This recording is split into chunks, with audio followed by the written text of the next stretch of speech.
Mistake number 3, narrowing it down to one person too quickly.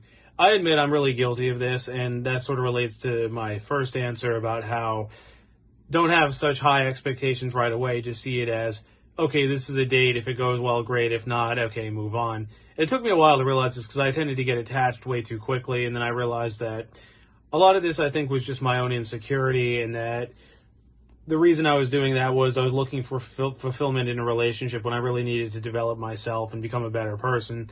And the relationship should have really been the icing on the cake, not 100% of my life. And I think once I started to develop myself, both career-wise, financially, mentally, all that, I ended up in a much better place. And I think now, I'm still not 100% where I want to be, I'll freely admit, but I think once I started getting my own life in order, a lot of these other things just came more naturally to me.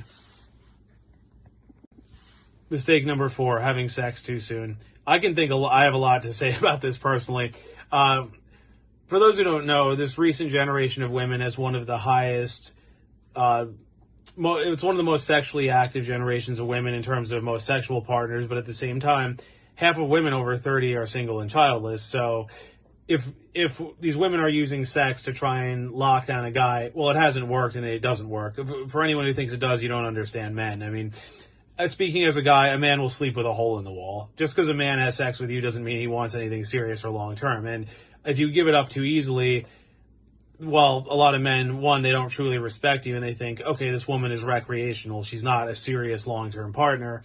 And again, I would ask any of these women who have slept around, have you succeeded in locking down a quality man, or are you just getting used by men? I mean, if you're just having sex with all these men, it just means, and none of them are marrying you, it just means they don't want you, they only want you for sex. And if the answer to that is no, well, why haven't they married you? I mean, if you're in a 10-year relationship or more, like, okay, I can give you that, but sleeping with a lot of random men and, ending up alone, I mean, I don't see any long-term benefit to this. Mistake number 5, is ignoring red flags. I think we're all guilty of this, men and women both. I think part of the issue is that we're still animals at our core, and I think we're drawn in by certain things, whether it be physical attraction, resources, sex, all that. And I think part of the problem is that because people are drawn to certain things, they become clouded and they start overlooking other things that ultimately are red flags, to use the figure of speech. Like, okay, the guy's really good looking, but it's like, is he a good partner? Would he be a good husband? Would he be a good father? All that. Just because he's good looking, I mean, we all know looks fade, but also there's something called adaptation, where if you see someone over and over, the excitement kind of wears off. And then what? I mean, what do you have to show for it at the end?